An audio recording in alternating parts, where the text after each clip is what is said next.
Assalomu alaykum hurmatli talabalar, aziz tinglovchilar. Navbatdagi ma'ruzamiz amaliy matematika fani bo'yicha. Ma'ruza nomi chiziqli algebraik tenglamalar sistemasini Kramer, Gauss va teskari matritsa usullari yordamida yechish, shuningdek matritsa va tenglamalar sistemasi tatbiqlariga bag'ishlanadi. Ma'ruzamizning rejasi chiziqli tenglamalar sistemasini Kramer usuli yordamida yechish, Gauss usuli yordamida yechish, teskari matritsa usulida yechish va matritsa va tenglamalar sistemasining tatbiqlariga, iqtisodiy tatbiqlariga bag'ishlanadi. Eslatib o'tamiz, tenglamalar sistemasi bu quyidagi, demak, algebraik chiziqli tenglamalar sistemasi quyidagicha bo'ladi. Birinchi formula bilan aniqlanuvchi ifoda bo'ladi. Sistema, ya'ni chiziqli deyilishiga sabab bu yerda tenglamalarni ko'rishimiz mumkin. Noma'lumlar bu yerda x1, x2 va hokazo xllar, ular birinchi darajali bilan turibdi. Shuning uchun chiziqli. Bu yerda a11, a12 va hokazo amnlar bu yerda noma'lum oldidagi koeffitsiyentlar, ya'ni sonlar. b1, b2, bm esa ma'lum bo'lgan o'ng tomon bo'ladi. O'ng tomondagi ifoda deyiladi. Bu ham ma'lum bo'ladi. Noma'lumlar bu yerda xlar. Demak, mana shu xlarni qanday qilib topamiz? Ko'pgina masalalar, demak, chiziqli tenglamalar sistemasiga olib kelinadi. Uni yechish kerak bo'ladi. Maktab dasturida siz demak, ikki noma'lumli tenglamalar sistemasini ko'rgansiz. Demak, noma'lumlar soni ko'p bo'lsa, biz bilgan metodlar, ya'ni o'rniga qo'yish yoki qo'shish usuli yordam bermay qoladi. Shuning uchun, demak, noma'lumlar soni 3 va undan ko'p bo'lsa, quyidagi usullardan biri bilan ishlash maqsadga muvofiq bo'ladi. Bu usullardan biri Kramer usulidir. Kramer usulini qachon qo'llay olamiz? Agar sistemada noma'lumlar soni tenglamalar soniga teng bo'lsa, shuningdek bosh determinanti 0 dan farqli bo'lsa, unda bu sistemamizning yechimlari quyidagi formula bilan topiladi. xi demak delta ni bo'lingan delta n.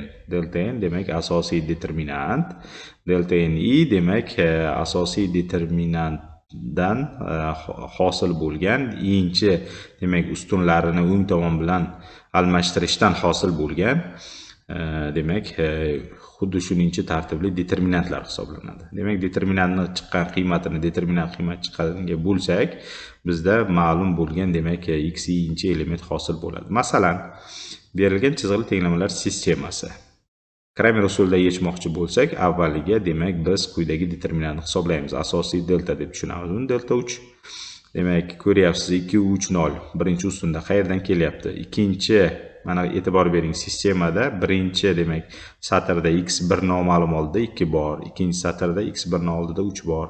Uchinchi satrda x1 ishtirok etmayapti, demak, uni oldida 0 bor deb qaraladi-da. 2 3 0lar mana shu x1 ni oldidagi koeffitsiyentlar ekan. Va xuddi shuningdek ikkinchi ustundagi sonlar payqaganingizdek x2larning oldidagi turgan sonlardan hosil qilingan ustundir.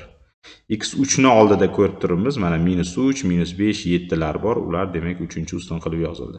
Determinantni, 3-tartibli determinantni ishlash usullari oldingi, demak, ma'ruzalarda ko'rilgan edi. Sayrus usuli yoki uchburchak usuli o'ziga ma'qul usullardan biri bilan hisoblaysiz. Demak, javob mana 79 chiqibdi. Xuddi shunday yana 3 ta determinant hisoblashga to'g'ri keladi. Bu determinant, demak, delta 3 1 deb olamiz. Demak, birinchi ustunni o'ng tomoni bilan almashtirishdan hosil qilgan determinantdir. Mana eski determinantimizga qaraylik. Asosiy determinantimizga 2 3 0 ni o'rniga 3 -8 17 yozilgan. 2 va 3lar esa o'zgarmagan. Mana shu determinantdan hosil qilgan, demak, birinchi determinantimiz. Qiymati topildi. Bu qiymatni asosiy deltadan chiqqan qiymatga bo'lsak, x birinchi ma'lum bo'ldi. Xuddi shunday x2 ni topish, x3 ni topish uchun, demak, delta 3 2 va delta 3 3lar hisoblanadi. Demak, ma'lum, demak, delta 3 2 ni hisoblash uchun endi ikkinchi ustun o'zgartiriladi o'ng tomon bilan. Delta 3 3 hisoblayotganimizda uchinchi ustun o'zgartiriladi o'ng tomon bilan. Birinchi, ikkinchilari o'zgarmaydi. Xuddi shunday x2 ni topish uchun delta 3 2 dan chiqqan sonni yana delta 3 ga bo'lamiz. Javob chiqyapti -2. x3 ni topish uchun o'xshash, demak, delta 3 3 ni delta 3 ga bo'lamiz. Chiqqan sonni bo'ldik. Mana 3. Demak, noma'lumlar qiymatlari -5, -2, 3 ekan. Chiqqan javobni to'g'riligini, noto'g'riligini tekshirish uchun bevosita tenglamalar sistemasini o'ziga olib borib qo'yamiz va ayniyat paydo bo'lsa, demak siz to'g'ri ishlagan bo'lasiz. Keyingi usulimiz Gauss-Jordan usuli hisoblanadi. Bu kengaytirilgan matritsa tuzib olishga asoslangan va bu matritsani keyinchalik uchburchakli matritsaga olib kelinadi. Uchburchakli matritsa nimaligini bilasiz. Demak, asosiy determinantdan pastki qismini demak nolga aylantirish kerak. Buning uchun biz determinantning xossalaridan foydalangan holda bu narsa amalga oshiriladi. Demak, sistemamiz keyinchalik mana bu ko'rinishga keladi, uchburchakli ko'rinishga va quyidan boshlab yuqoriga qarab demak noma'lumlarni topib ketaveramiz. Mana o'sha usulga aloqador bo'lgan bitta misol qaralyapti. Demak, 4 noma'lumli chiziqli algebraik tenglamalar sistemasi kelgan. Koeffitsiyentlarni ko'rib turibsiz. Noma'lumlar bu yerda x1, x2, x3, x4 lar, o'ng tomoni 2, 1, -2, -3, -3 lar. Demak, nima qilamiz? Birinchi avvaliga kengaytirilgan matritsa tuzib olamiz. Kengaytirilgan matritsa bu noma'lumlar oldidagi koeffitsiyentlar va o'ng tomoni ham bitta ustun sifatida qo'shib qo'yilgan matritsa. Shuning uchun nomi kengaytirilgan matritsa deyiladi. Bu kengaytirilgan matritsani endi determinantlarning xossalariga ko'ra uchburchakli formaga keltirib o'tamiz. Buning uchun mana birinchi ustunni masalan yo'q qilish uchun nima qilingan? 2 va birinchi ustunlar masalan 1 yoki mana bu 1 qatnashgan birorta satrni yuqoriga olib, keyin qolgan pastlarini nolga aylantirishga harakat qilinadi. Mana bu yerdagi misolda ikkinchi satr yuqoriga o'tkazilgan, qolgan yana mana bir ham yuqoriga o'tkazilib, qolganlari terilgan. Aslida bitta satrni demak birta bir yuqorida turishi yetarli bo'ladi. Xo'p, mana o'tkazib oldik. Nima qilindi? Bu degani sistemadagi ikkita tenglamani o'rni o'zgardi degani. Bu bilan natijaga biz hech qanday ta'sir qilmaymiz. Shuning uchun bu qilish mumkin. Keyin mana bu 2, 2, 3 yoki keyin mana bu 1 ni nol qilish uchun birinchi satrdan foydalanamiz. Ya'ni nima qilamiz? Masalan, ayirishimiz mumkin. Birinchi satrni 2 ga ko'paytirib ayiramiz yoki birinchi satrni 3 ga ko'paytirib ayirsak, eng oxirgisidan demak mana shu nollar paydo bo'ladi. Xuddi shu zaylda qolganlarni ham nol qilib boriladi, qadam-ba-qadam va ko'ryapsizki, bu yerda demak uchburchakli forma keltirildi. Orqaga qaytish qiladigan bo'lsak, demak mana bu yerda ko'rish mumkin, sistemamiz quyidagi ko'rinishga keldi. Bu yerda x4 ning qiymati ma'lum, yuqoriga olib borib qo'yadigan bo'lsak, bitta tepaga x3 ning qiymati chiqadi, x3 ma'lum, x4 ma'lum, x2 chiqadi va hokazo hammasini olib borib o'rniga qo'yganimizdan keyin x1 ham ma'lum bo'ladi. Shunday qilib, demak noma'lumlarni Gauss-Jordan usulida ishlaymiz. Keyingi usulimiz bu chiziqli tenglamalar sistemasini teskari matritsa usulida yechishga qaratilgan. Bu sistemani yechishimiz uchun avvaliga noma'lumlar soni demak tenglamalar soniga teng bo'lishi zarur. Bu va asosiy determinantimiz noldan farqli bo'lishi kerak, chunki biz bu sistemani avvaliga matritsaviy tenglama ko'rinishida yozamiz. Matritsaviy tenglama quyidagi ko'rinishga ega bo'ladi. Mana ko'rishingiz mumkin. Bu yerda ax teng b ga keltirilgan. Bu yerda a nima? A bu o'sha noma'lumlar oldidan tuzilgan koeffitsient. Kramer usulida ko'rganmiz. X demak mana bu noma'lumlardan tuzilgan ustun matritsa, b demak to'lqinli matritsa esa o'ng tomondan tuzilgan hadlardan tuzilgan ustun matritsadir. Demak, matritsani matritsaga ko'paytirib, matritsa hosil qilingan matritsalik tenglama. Bizning vazifamiz bu yerdan x topish. X topish uchun biz bilamiz algebra kursida, demak, mana agar a va b lar son deb qaraydigan bo'lsak, sonni songa bo'lishimiz kerak bo'ladi. B ni, ya'ni a ga bo'lishimiz kerak bo'ladi. X topishimiz uchun. Lekin matritsalarda bo'lish amali aniqlanmagan. Shuning uchun a dan qutulishning yo'li bu o'sha matritsaga demak teskarisiga ikkala tomonni ko'paytirish. Ikkala tomonni demak bir xil bo'lgan teskari matritsaga ko'paytiramiz. Agar ularni ikkala tomonni ham bir xil teskari matritsaga ko'paytirib olsak, teskari matritsa va matritsaning o'zi birlik matritsani beradi. Birlik matritsa va x ni ko'paytirsak, har qanday matritsani birlik matritsaga ko'paytirsak, bilasiz, o'sha matritsaning o'zi bo'ladi.